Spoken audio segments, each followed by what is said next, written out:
Hi hello வணக்கம் welcome to food and beyond. எல்லோரும் எப்படி இருக்கீங்க? இன்றைக்கி நம்ம காட்டு யானை அரிசியை வச்சு இட்லி தோசை ஆப்பம் எப்படி பண்ணலாம் தான் பார்க்க போகிறோம். வாங்க பார்க்கலாம்.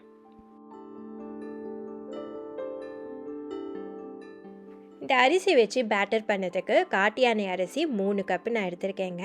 அண்ட் இதோட 1 கப்பு இட்லி அரிசி அண்ட் 1 கப்பு உளுந்து. இங்கே கருப்பு உளுந்தும் எடுத்துக்கலாம், நான் இங்கே வெள்ளை உளுந்து தான் எடுத்திருக்கேன்.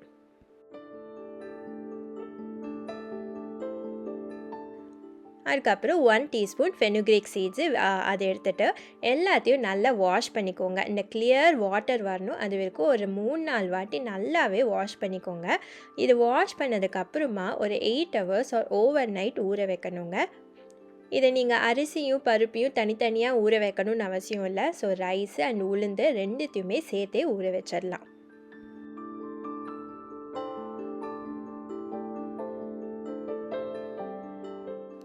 இது இப்போ 8 ஹவர்ஸ் ஊறிடுச்சு. ஊறினதுக்கப்புறமா எல்லாத்தையுமே சேர்த்தே நீங்கள் அரைச்சிடலாம். தனியாக அரிசியும் தனியாக உளுந்தையும் அரைக்கணும்னு அவசியம் இல்லை, நான் சேர்த்து தான் நம்ம ஊற வச்சுருக்கோம்.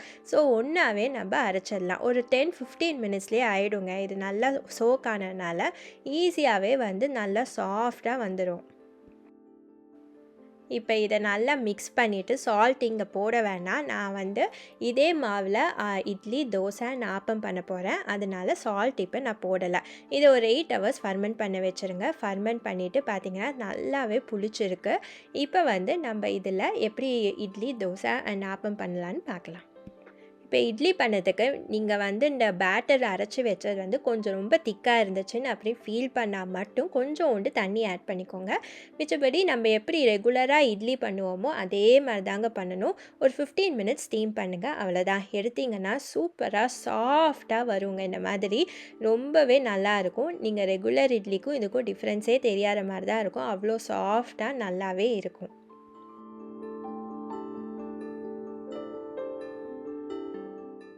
இப்போ அடுத்தது அதே மாவில் தோசை எப்படி பண்ணலான்னு தான் பார்க்குறோம். இப்போ இந்த மாவில் கொஞ்சோண்டு நான் தண்ணி ஆட் பண்ணிக்கிட்டேங்க. ஸோ இந்த கன்சிஸ்டன்சிக்கு நான் வச்சுக்கிட்டேன். நீங்கள் எப்பயும் போல் சாதாரண தோசை எப்படி ஊற்றுவீங்களோ அதே மாதிரி தான் தோசை இதுக்கும் நான் ஊற்றியிருக்கேன். கொஞ்சம் ஆயில் ஆட் பண்ணிக்கோங்க, அவ்வளோதாங்க. நான் தோசை ஊற்றுறதுக்கு முன்னாடி கொஞ்சோண்டு மாவு எடுத்துகிட்டு தான் இதில் ஊற்றுறேன். ஸோ கொஞ்சோண்டு இதில் சால்ட் ஆட் பண்ணிக்கிட்டேன். ரொம்பவே சூப்பராக கிறிஸ்பியாக நல்ல டேஸ்டியாக வருங்க. நார்மல் தோசைக்கும் இதுக்கும் டிஃப்ரென்ஸே தெரியாது, அந்த அளவுக்கு சூப்பராக இருக்கும். கண்டிப்பாக இதையும் ட்ரை பண்ணி பாருங்கள்.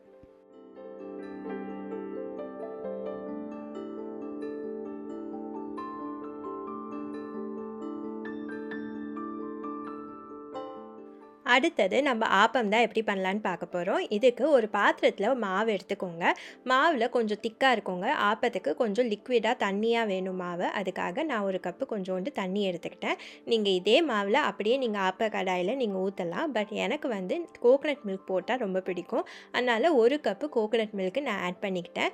உங்களுக்கு தேவையான அளவுக்கு வேணும்னா மட்டும் சால்ட் இங்கே ஆட் பண்ணிக்கோங்க. நான் இங்கே சால்ட் ஆக்சுவலி ஆட் பண்ணலை, அதுவே ரொம்ப நல்லா இருந்துச்சுங்க. நீங்கள் எப்பயும் போல் ஆப்பம் எப்படி பண்ணுறீங்களோ அதே மாதிரி கடாயில் இந்த மாதிரி மாவு போட்டு டர்ன் பண்ணி விடுங்க. லிட்டை போட்டு ஒரு 1 மினிட் க்ளோஸ் பண்ணி வைங்க. நல்லா சைடில் கிறிஸ்பி ஆகி வெளியில் வரும், அந்த ஸ்டேஜில் எடுத்துருங்க. நான் இதை ஒரு வெஜிடபிள் குருமா வச்சு சாப்பிட்டேன், அட்டகாசமாக இருந்துச்சுங்க. ஸோ ஒரே மாவில் எப்படி இட்லி தோசை அண்ட் ஆப்பம் பண்ணலான்னு பார்த்தோம். நீங்களும் இந்த ரெசிபியை வீட்டில் ட்ரை பண்ணி பார்த்துட்டு எப்படி வந்துச்சுன்னு கமெண்ட்டில் சொல்லுங்கள்.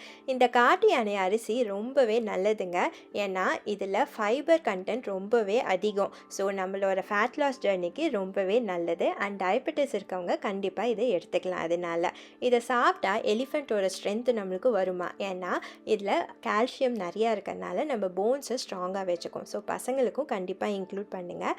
அண்ட் பெரிமெனோபாஸ் இருக்கிறவங்களுக்கு ரொம்பவே நல்லது, ஏன்னா போன்ஸ் தான் நம்மளுக்கு தேவை, நல்லா ஸ்ட்ராங்காக வச்சுக்கணும்.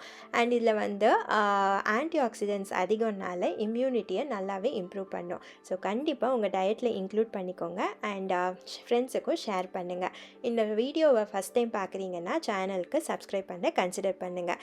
நெக்ஸ்ட் வீக் இன்னொரு இன்ட்ரெஸ்டிங்கான வீடியோவில் பார்க்கலாங்களா?